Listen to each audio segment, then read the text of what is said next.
From Montana's news leader, this is the MTN Noon News.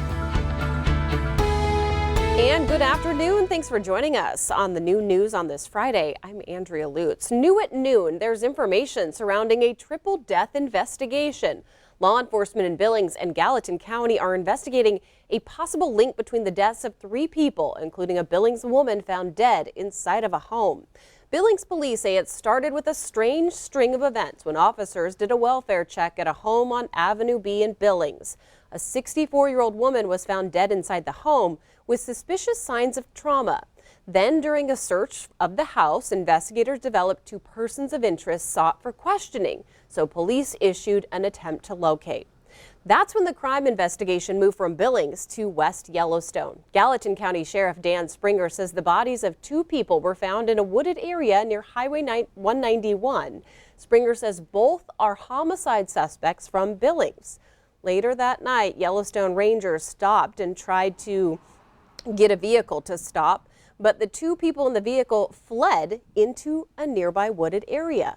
Gunshots were heard coming from that area, and police ended up locating 2 bodies. It is still unclear if the incident is a murder-suicide or a double suicide.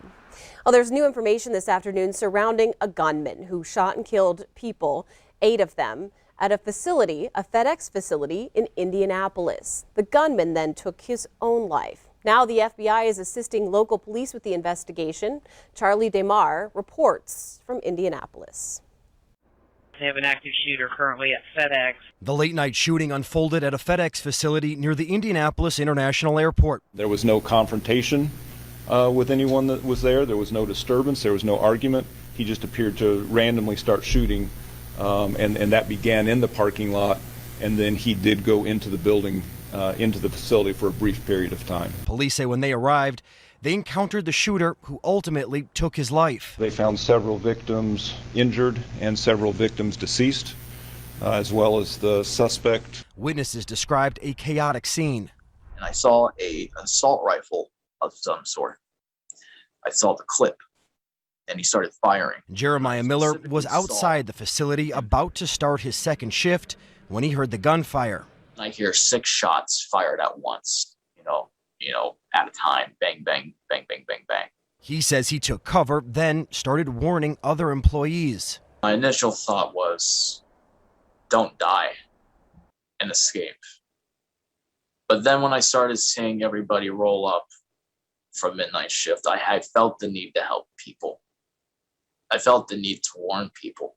Multiple bullets even struck this car in the parking lot, blowing out its windows. After the shooting, facility workers were rushed into buses and taken to a nearby hotel to reunite with anxious loved ones. Cherise Grice wasn't able to get a hold of her nephew, Raymond, who was inside during the shooting. We've been calling his phone, texting them. Like they said, their phones are locked up. They can't have them on them at work. So we don't know if he's okay or not. The hospitals couldn't tell us nothing.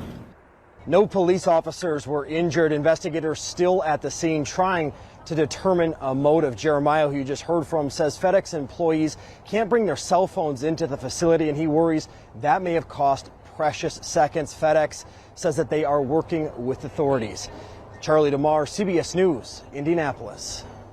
And in a statement, FedEx said the company is deeply shocked and saddened after the shooting, calling it a senseless act of violence. All right, it might not feel like normal April in your neck of the woods of Montana because things are a little crazy out there. Yeah, where we're still feeling the effects of that cutoff low, but it is finally moving away from Wyoming.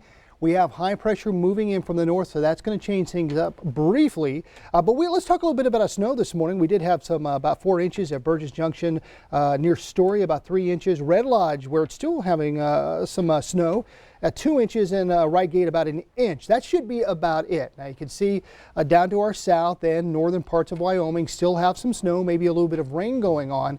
But there's high pressure taking over, dropping out of Canada. That's going to make for a very nice Saturday.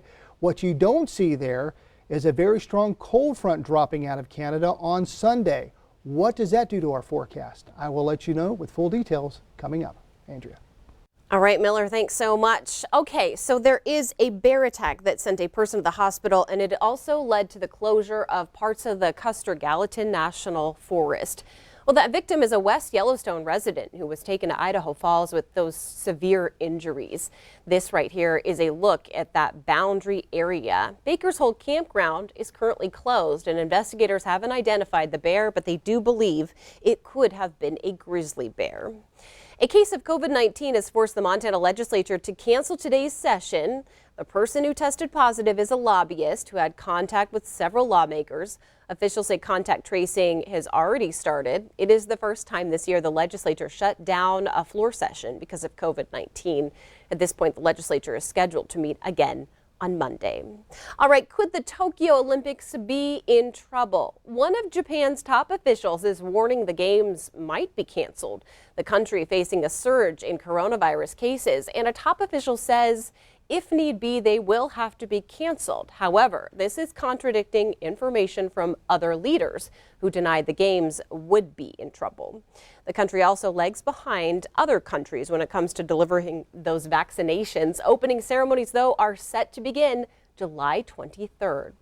Tax preparers are busy trying to get taxes done with just over a month to go before the filing deadline. Normally, April 15th is the filing deadline, but the IRS extended it to May 17th. In Great Falls, one tax preparer says the last two tax seasons have been interesting because of the pandemic. The biggest challenge is tax code changes like unemployment and eliminating the marketplace insurance penalty for people who make too much money. A Great Falls judge is reacting after a unique sentence he handed down was overturned by the Supreme Court. In 2019, Ryan Morris and Troy Nelson lied to Judge Greg Ptsd about being veterans to try and get a lesser sentence.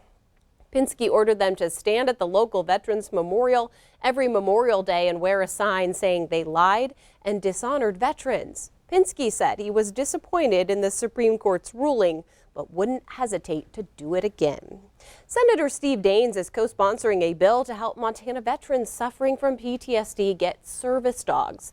David Riggs is the owner and founder of Canine Cares, which helps train service dogs for veterans.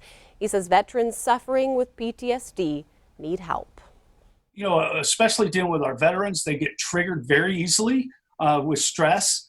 And that is one of the reasons why we want our veterans to be so prepared. And the PAWS Act would establish a 3-year program. Grants of up to $25,000 would allow organizations to pair veterans with those service dogs. Well, today, folks are invited to wear purple to recognize military children. Today has a special significance for Great Falls Public Schools with more than 500 military students. The state superintendent of public instruction will be at Malmstrom Air Force Base to recognize the Purple Star schools and their military families. Montana Expo Park has announced this year's lineup for the Montana State Fair. Country music Big and Rich, Terry Fader, Travis Tritt, and Four King Country Chevelle as well. They're all playing. But as for another act, it's not last, not least, it's America's Got Talent Season 14 winner, Cody Lee. All of that you can see this summer as the fair gets back in action. We do have more ahead on today's new news, including how we're all excited to get back into the garden this spring. But there are a number of things that you should probably know before you start getting into the dirt. And Miller, he's going to have another look at that statewide weather forecast.